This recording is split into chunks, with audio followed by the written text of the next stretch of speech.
안녕하세요. 마이스터니치입니다. 현재 시각은 2023년 6월 17일 토요일 오후 1시 7분입니다. 오늘 영상은 아침에 역할을 못하고 오후에 녹화를 하는데요. 새벽까지 시장을 좀 보다가 잠을 좀 늦게 깨가지고 오후에 영상을 좀 찍습니다. 양해를 부탁드리고요. 시장을 좀 어떻게 봐야 될까 되게 저도 고민을 많이 했어요. 오늘도 영상의 결론을 먼저 말씀을 좀 드리고 가야 될 것 같은데요. 시그널들이 여러 개 교차가 되어 있다. 그래서 올라갈 수도 있고 내려갈 수도 있을 것 같긴 한데 일단 결론은 한 주 내내 말씀드렸던 내용과 크게 달라진 건 없어요.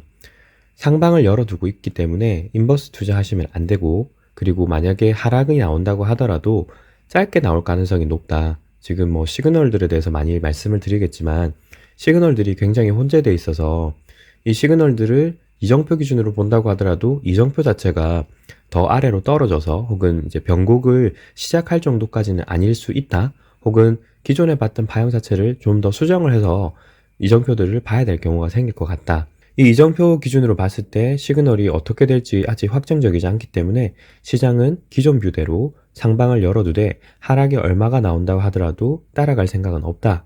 동시에 상방이 열려있는 건 맞기 때문에 어쨌든 수익을 추구하려고 하면 상승 쪽을 바라보는 게 맞을 것 같다라는 게 이번 영상의 결론이에요.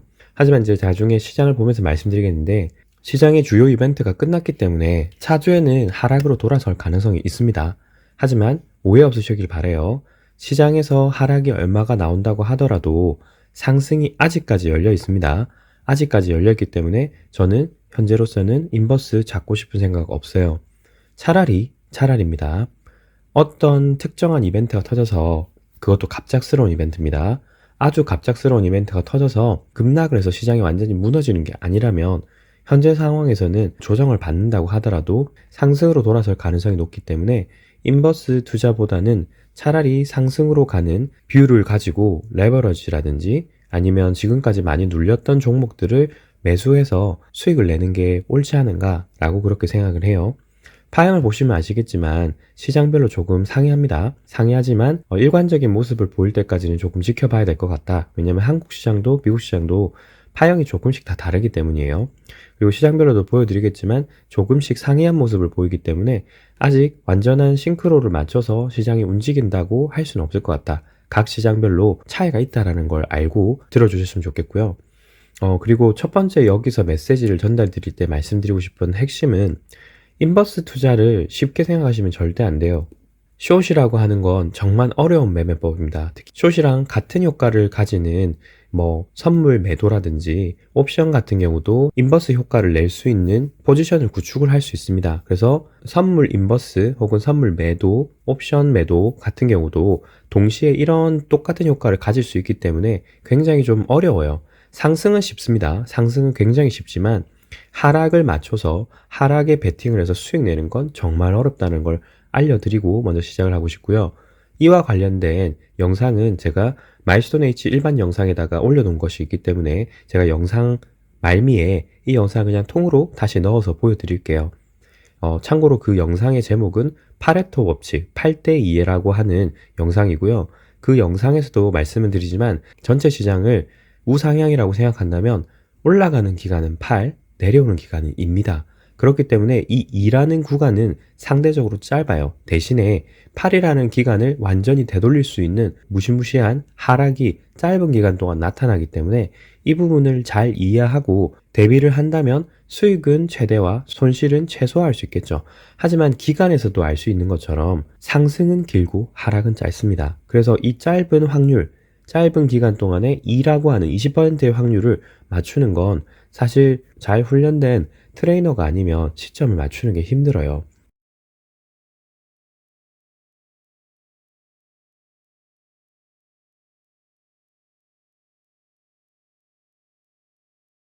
코스피 200을 보도록 하겠습니다. 코스피 200은 아직까지 정확하게 현재 파형이 어디쯤 위치다라고 말하기가 좀 어려워요. 왜냐하면 여기서 지금 보였던 이 짧은 구간의 조정 파형만 보고는 현재 상황으로는 뭐라고 예측할 수가 없습니다. 왜냐하면 제가 몇 주 전부터 여기서 나오는 파형의 규모를 보고 대략적인 예측이 가능할 것이다. 전체 이 파형의 해석을 할 수 있을 것이다. 라고 말씀드렸는데 이 파형의 규모가 너무 적어요. 너무 적다는 말이 제가 빅스 말씀을 드렸고요. 빅스 말씀을 드리면서 선물 옵션이다. 선물 옵션 영향으로 굉장히 끌어올리고 있고 그 주요 지표 중에서도 주요 시장이 이제 삼성전자와 하이닉스 이런 걸로 반도체주로 몰려있기 때문에 그렇게 보자면 상승으로 좀 더 볼 수 있고 351단까지는 어쨌든 열어두고 갈 수 있다. 여기는 갭이 있으니까 상승하면서 파형을 그릴 것이다 라고 말씀드렸어요. 파형으로 보자면 해석이 좀 쉽지 않습니다. 정확히 말씀드리면 아직까지 이 파형 해석을 정확하게 할 수가 없어요. 왜냐면 여기서 나오는 파형이 제가 예상했던 파형이 아니기 때문이에요. 엄밀히 따져보자면 이 파형은 조정 파형이긴 합니다. 그런데 해석이 현재로서 불분명할 정도로 제대로 되고 있지 않아요. 파형이 이상하게 나오고 있다는 말입니다. 자, 여기서부터 여기까지 두 가지 해석이 가능하다고 했는데 여기서 나오는 지금 짧은 파형만 보자면 이렇게 조정 파형을 짧게 만들고 다시 이렇게 올라갈 파형이에요. 이렇게 올라갈 파형인데 여기서 또 마지막 5파가 나온다면 전체적으로 보자면 현재 파형은 1파, 2파 이후에 여기까지가 전체적인 3파다. 1, 2, 3, 4, 5 형태로 해서 3파가 그려진 이후에 정말 짧은 4파를 그리고 크게 올라간 거예요. 그런데 이게 연장 형태도 조금 이상하고 조정 형태도 좀 이상합니다. 그래서 제가 단순화 시켜서 이렇게만 보여드렸지만 일단 파형상으로 보자면 351대 여기 있는 갭은 무조건 채울 수 있어요. 이렇게 올라간다고 했을 때 3% 이상 올라갈 수 있다는 거죠. 여기서 조정이 끝나서 전 고점을 뚫고 올라가는 순간부터는 상방이 열려있다라고 생각해야 돼요. 최소한입니다. 351은 무조건 간다고 생각하시고 그 다음이 356 그리고 그 윗선에 있는 363에서 367까지도 열어놓고 생각을 해야 됩니다. 자, 그러면 여기서부터 367까지 올라간다고 하면 대략적으로 갈 수도 있는 기본이 6%인 거예요. 그래서 제가 봤을 때는 여기 상방을 열어두고 대응을 해야 될 것이기 때문에 섣불리 인버스 매수하면 그때부터 무조건 손해다라고 밖에 말씀 못 드립니다. 자, 그래서 현재까지는 이 해석으로 지금 보고 있어요. 조금 짧게 조정이 나왔다 정도이기 때문에 이 짧은 조정 이후에 얼마까지 올라가 있을지를 봐야 되겠죠. 참고로 여기서 카카오톡상에서 제가 말씀드릴 이런 식으로 파형을 해석해 드렸습니다. 이렇게 5파가 올라간 이후에 이런 식으로 조정받고 올라갈 것이다. 대략적으로 340대까지 파형이 올라가는 모습을 보고 340대까지 지지받는 모습을 보고 올라갈 것이다 라고 카카오톡상에는 말씀드렸고요. 그때 파형 해석은 이렇습니다. 여기까지가 5파 그리고 이렇게 3파 그 이후에 5파였어요. 근데 요 며칠 동안 보였던 파형 자체가 굉장히 이상합니다. 현재까지는 일단 파형이 일부 훼손이 되었어요. 그래서 이 파형 해석이 좀 어렵다. 지금까지는 어떻게 해석해야 될지를 모르겠다라고 솔직하게 말씀을 드리는 거예요. 제가 파형을 해석을 못하면 파형을 해석을 못한다고 말씀드려요. 왜냐하면 그렇게 해석을 안 드리면 여러분은 제가 말씀드린 대로 그냥 매매를 할 가능성이 높아요. 저는 이런 상황에서는 매매하지 않을 겁니다. 왜냐? 내가 파형을 정확하게 해석을 하지 못하고 향후에 나올 시나리오를 예상하지 못하기 때문에 이런 구간에서 하지 않는다는 거예요. 다만 전체적으로 다른 시그널들과 이정표들을 봤을 때는 상방이 열려 있으니까 비중은 조절하면서 단타 구간으로 볼 수는 있겠다. 그 정도로 계속 말씀드립니다. 만약에 이렇게 올라가지 않는다면 파형 해석을 다시 해야 되겠지만 현재까지는 이런 식으로 지금 보이고 있기 때문입니다. 만약에 이게 장기적으로 큰 연장 형태를 만든다면 3, 5 형태로 이런 식으로 큰 조정을 만든 이후에 돌아갈 거예요. 그리고 말씀드리고 싶은 건 이거예요. 금융시장과 실물시장은 두 개가 같이 원래 연동돼서 가는 게 맞습니다. 연동돼서 가는 게 맞지만 현재 같은 경우는 실물 경제는 이미 꺾이기 시작했습니다. 모든 통계 자료들이 다 꺾이기 시작했어요.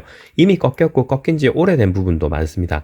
하지만 금융은 아니라는 거예요. 지금은. 금융은 아니기 때문에 금융적으로 봤을 때는 아직 시장은 충분히 상승 여력이 있다라고 보셔야 됩니다. 지금 이 연동 관계가 끊긴 지는 오래됐어요. 그렇다고 그러면 금융만으로 갈 수 있느냐? 그렇지는 않다는 겁니다. 시장은 꺾일 건데 지금은 아니다라는 거예요. 그러니 인버스 쉽게 생각하지 마십시오. 저는 인버스를 중요하다고 생각해요. 그 앞서 설명드렸던 내용 기준으로 보자면 8대2라고 하는 기간, 특히 2라고 하는 그 짧은 기간 동안에 8만큼 올라왔던 엄청난 수익이 이 2라는 짧은 기간 동안 반토막이 날 수도 있고 3분의 1토막으로 줄어들 수도 있습니다.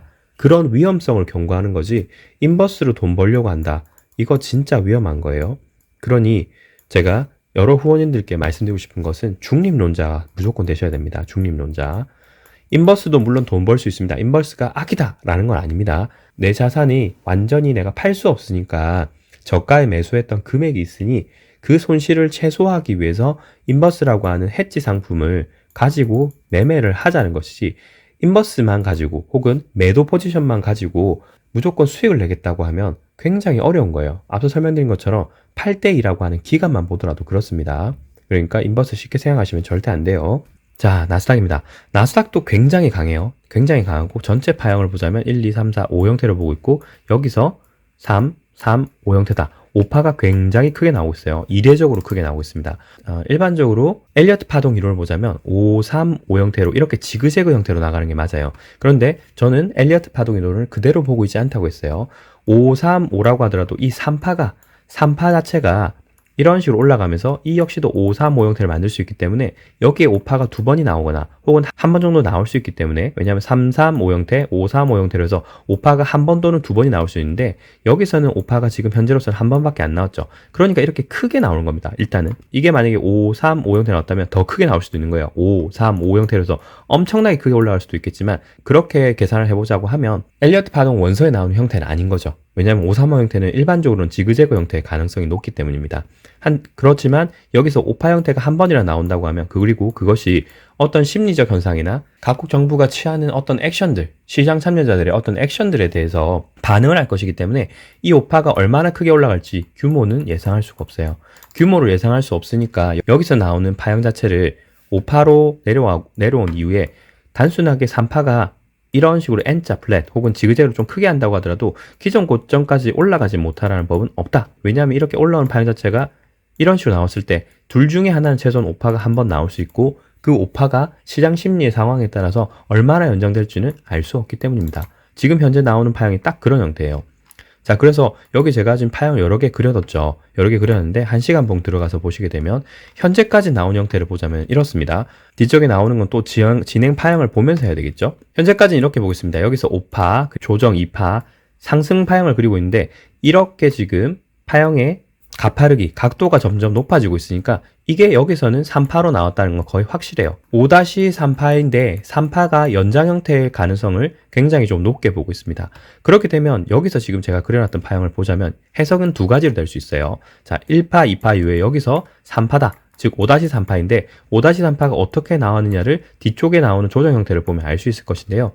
일단 여기까지 저는 봤을 때는 1, 2, 3, 4, 5 형태로 지금은 보고 있습니다. 그러면 1, 2, 3, 4파 이후에 5파가 끝나요. 끝나고 나면 조정을 바로 받아야 되거든요. 왜냐면 1, 2, 3, 4, 5 형태로 끝났으니까요. 이게 전체 5파라면. 근데 이 상황에서 아직까지 꺾이는 시그널이 아직까지 나오지 않았습니다. 그리고 주요 이정표들이 아직까지 시그널이 변동된 게 아니죠. 만약에 꺾이는 시그널이 나왔다면 이게 5파가 종료됐다고 볼 수 있어요. 그러면 여기서부터 이렇게 진행 파형이 떨어지면서 실질적인 하락 파형이 나와야 되는데 아직까지 여기서 이 꺾이는 게 나오지 않았단 말입니다. 여기서 보이는 가장 가까운 상승 추세선도 아직 뚫고 내려오지 않았어요. 이정표들도 마찬가지고요. 그럼 여기서 해석할 수 있는 방법이 몇 가지가 됩니다. 즉 1파, 2파 이후에 여기서부터 5-3파가 연장이 되고 있는 형태인가 라고 볼 수 있다는 거예요. 즉 여기를 어떻게 해석하냐면 1파, 2파 이후에 하나, 둘, 셋, 넷, 다섯 형태로 아직까지 5-3파가 연장 중일 수 있다라고 해석할 수 있단 말입니다. 자, 그러면 1파, 2파 이후에 5-3파가 연장이 되고 있다. 즉 1, 2 이후에 여기까지 3파, 1, 2, 3, 4, 5 해야지만 여기서 전체적인 3파가 완료되는 거예요. 그러면 1, 2, 3, 4, 5 형태로 또 올라갈 수 있겠죠. 그러니 여기서는 해석이 조금 짧게 나올 수 있는 조정은 있을 수 있겠지만 엄청난 큰 하락을 하지 않는다면 아직까지 여기가 상승을 중이다. 여기서 상승 중이라서 1, 2, 3, 4, 5 끝나고 조정받아서 1, 2, 3, 4, 5 형태로 올라갈 수 있는 거 아니냐. 그렇게 한다고 하더라도 여기에 있는 5-3파가 연장이 되었기 때문에 일부 조정받고 다시 올라간다. 이렇게 볼 수 있다는 겁니다. 제가 이 마일스톤 H라는 채널을 개설하고 21년 12월 달에 잡았던 인버스가 가장 크게 잡았던 것이고요. 그 전까지는 단기적으로 어쨌든 숏포지션 잡았지만 큰 비중을 싣고 하진 않았습니다. 여기서 말하는 큰 비중이라고 하는 건 최소한 제가 가지고 있는 전체 투자 자산의 50% 이상을 넘는 자산을 인버스로 한 건 2021년이 처음이었다는 거예요. 그전에는 짧게 잡았습니다. 짧게 잡고 20-30% 이상을 하지 않았어요. 그만큼 숏포지션은 어렵기 때문입니다. 그러니 여러분이 지금 시장에서 수익을 내고자 하신다. 시장을 거스르면 안 돼요. 지금은 정상적인 시장 아닙니다. 비논리적인 시장이기 때문에 비논리적으로 생각을 해야지만 비논리적인 시장에서 살아남고 수익이 나는 거예요. 여러분의 생각이 현재 주식시장이 투기시장이라고 생각하시면 안 하시면 되는 겁니다. 하지만 이것 역시도 시장의 속성입니다. 그걸 이해하시고 여러분들이 투자를 하셨으면 좋겠고요. 그리고 시간 나실 때마다 다른 경영상 위주로 꾸준히 보시면서 여러분 스스로 현재 시장을 어떤 식으로 판단해야 될지 교육 내용 위주로 판단을 해보셨으면 좋겠습니다. 오늘 영상 여기까지입니다. 시청해 주셔서 감사합니다.